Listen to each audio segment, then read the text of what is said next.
Este é o Dia de Campo na TV, um programa que traz até você as novidades da pesquisa agropecuária feita pela Embrapa e parceiros. Assista agora uma reportagem sobre o impacto da pecuária no efeito estufa. As atividades humanas têm aumentado a quantidade de gases de efeito estufa na atmosfera.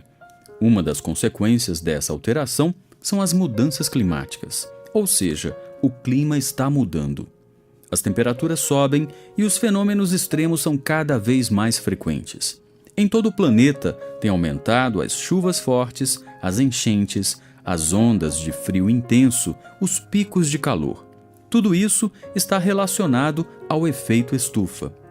Indústrias e carros são os culpados mais conhecidos. A emissão exagerada de gás carbônico tem sacrificado o mundo, mas a agropecuária também é responsável pelo efeito estufa. Lavouras e criações de animais emitem gases, muitas vezes de forma natural. O que os animais têm a ver com o efeito estufa? Os animais ruminantes emitem metano durante seu processo de digestão. O metano é um gás de efeito estufa.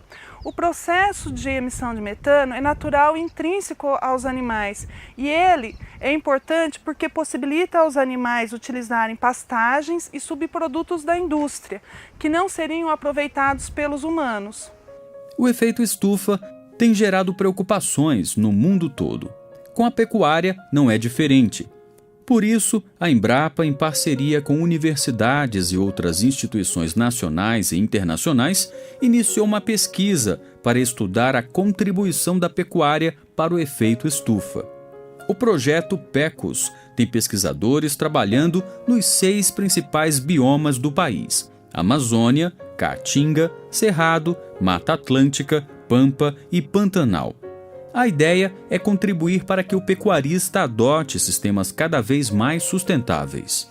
A Rede PECOS é uma iniciativa de um grupo de pesquisadores para estudar a emissão e a remoção de gases de efeito estufa dos sistemas de produção de pecuária do Brasil. O principal gás de efeito estufa da pecuária é o metano.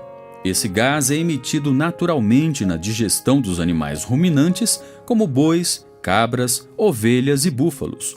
A maioria sai pela boca e narinas.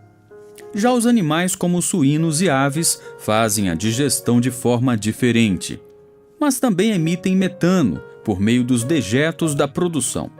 As pastagens parecem inofensivas, mas também emitem gases de efeito estufa, principalmente óxido nitroso.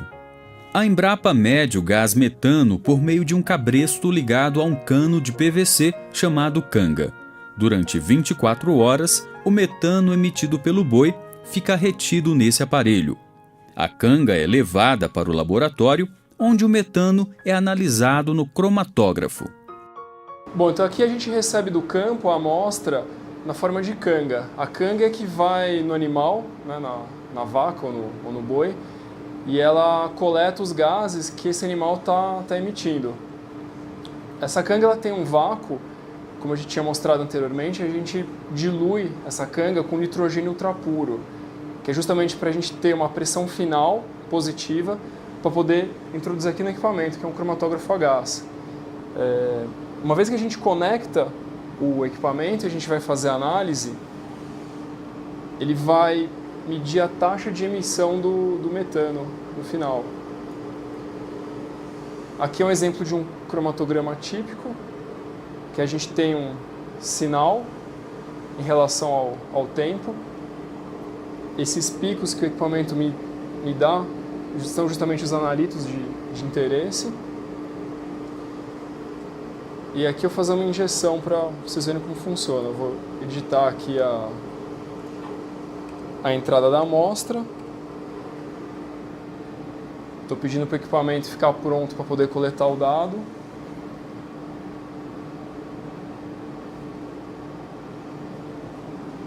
E aí aqui, se quiser gravar, aqui dá pra ver a amostra borbulhando, porque ela tem um sistema de válvulas. Se quiser colocar pra lá, ó. Se quiser gravar tudo aqui, ó. Dá pra ver ali? Dá pra ver, ó. Tá borbulhando, né?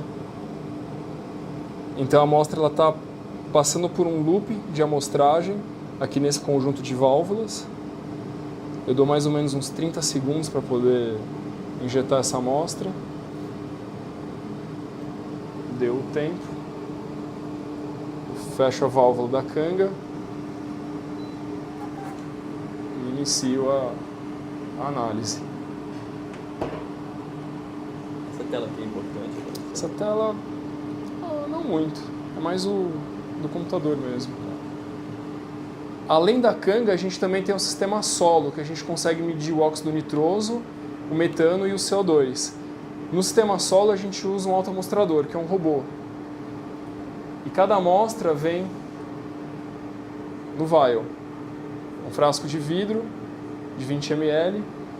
E o robô ele tem uma seringa que ele mesmo faz a aquisição da amostra.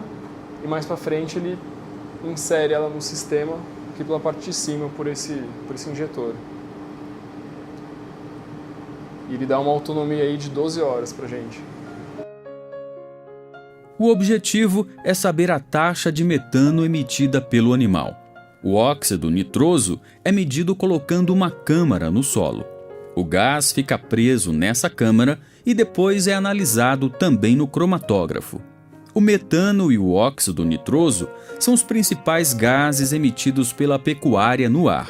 Mas o capim e as árvores também podem fazer o contrário.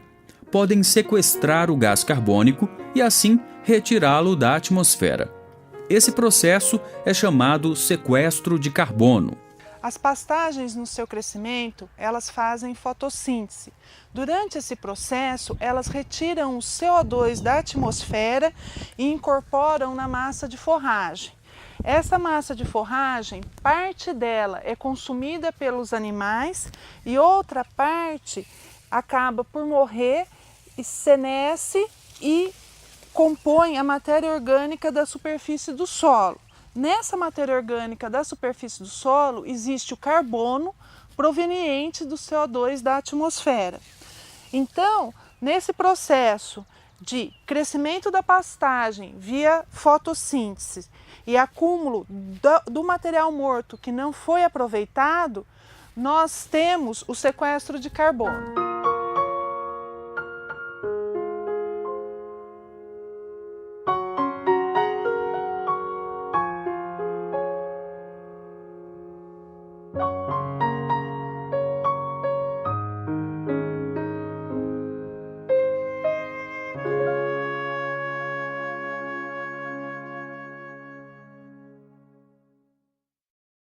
E na segunda reportagem, veja de que maneira o pecuarista pode influenciar no impacto do efeito estufa. Tanto as emissões quanto o sequestro de gases de efeito estufa são fenômenos que acontecem naturalmente. Mas o pecuarista pode influenciar. Manejo e alimentação melhoram ou agravam a emissão de gases. Já se sabe, por exemplo, que sistemas com pastagens degradadas, mal cuidadas, emitem mais gases. Por outro lado, sistemas integrados, seja com lavoura, seja com floresta, emitem menos. Os sistemas integrados eles são mais sustentáveis porque eles se baseiam num princípio de recuperação de pastagem e manutenção dessa pastagem em níveis bons para a produção. No sistema integrado, essa recuperação de pastagem ela é baseada na rotação e consorciação de culturas. No caso específico aqui nós estamos com uma rotação da pastagem com a lavoura e o consórcio com as árvores. A pesquisa nesse sistema de integração lavoura, pecuária, floresta, ela procura estudar diferentes sistemas de integração em comparação com uma pastagem extensiva. Quais são os sistemas de integração que a gente tem aqui para fazer esse estudo de sustentabilidade? A gente tem o sistema de integração lavoura-pecuária, onde a renovação da pastagem ela é feita com a cultura do milho. Tá? Nós temos sistema silvopastoril, que é o sistema de arborização de pastagem com eucalipto. E nós temos um sistema de integração lavoura-pecuária-floresta, onde a gente tem os três componentes rodando no sistema. O componente pastagem, o componente forrageiro, o componente agrícola, que é a cultura do milho, e o componente florestal, que é o eucalipto. E no projeto, a gente, especificamente nesse projeto, a gente faz todo o monitoramento, né, da dinâmica dos gases de efeito estufa e do acúmulo de carbono no solo que esses sistemas integrados estão proporcionando. Já sabemos quanto gás metano bovinos, caprinos, ovinos e búfalos emitem. Já sabemos qual é a emissão de óxido nitroso pelo capim. Os números de sequestro de carbono também são conhecidos. Mas para que servem todos esses números?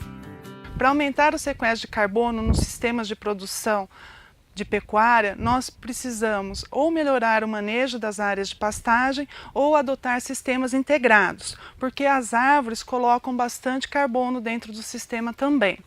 Aqui nós temos uma área de pastejo melhorado, em que há uma maior produção de forragem, com isso uma maior lotação animal e também um maior aporte de matéria orgânica no solo. Essa maior quantidade de matéria orgânica no solo contribui para aumentar o sequestro de carbono, e isso favorece o balanço entre as emissões e as remoções de gases de efeito estufa, ou seja, nós sequestramos mais carbono do que é emitido de gases de efeito estufa. Pesquisas como esta podem contribuir para uma pecuária mais saudável. Sabendo quais são os sistemas de produção que emitem menos gases, fica mais fácil escolher. Aqui nós temos uma área de pastagem degradada. Essas áreas de pastagem degradada, elas possuem uma baixa produção de forragem, de pasto, elas possuem uma lotação animal muito baixa e um aporte de carbono também bastante baixo, porque a matéria orgânica do solo dessas áreas foi exaurida. Como consequência desse manejo inadequado, essas áreas elas possuem um balanço não tão favorável entre as emissões e remoções de gás de efeito estufa por meio de sequestro de carbono e, além disso, elas também possuem um desempenho econômico bastante baixo, porque há uma quantidade muito pequena de animais e um retorno econômico desfavorável ao produtor rural.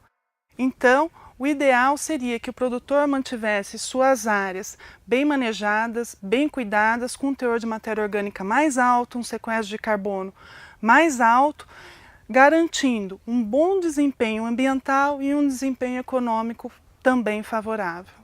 Outro benefício desse melhor manejo das pastagens é que eu consigo colocar uma quantidade maior de animais nas áreas de pastagem bem manejadas em relação às áreas de pastagem degradada. E isso contribui para evitar o desmatamento, porque com a maior lotação animal não é necessário novas áreas de florestas para a produção de carne.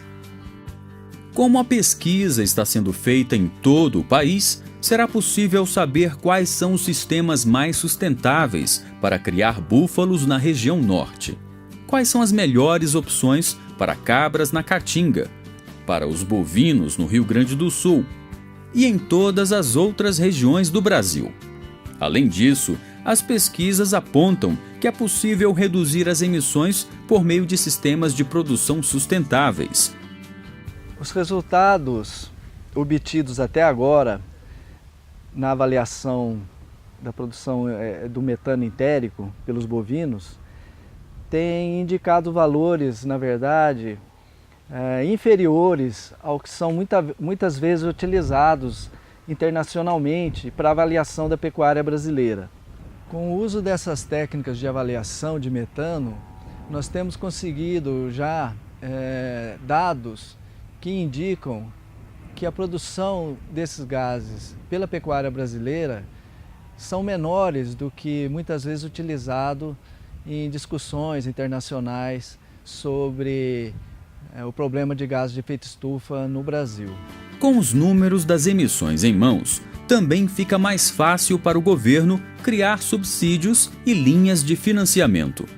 Assim, o pecuarista será estimulado a adotar esses sistemas mais sustentáveis. É a pesquisa da Embrapa chegando até o produtor. E para mais informações,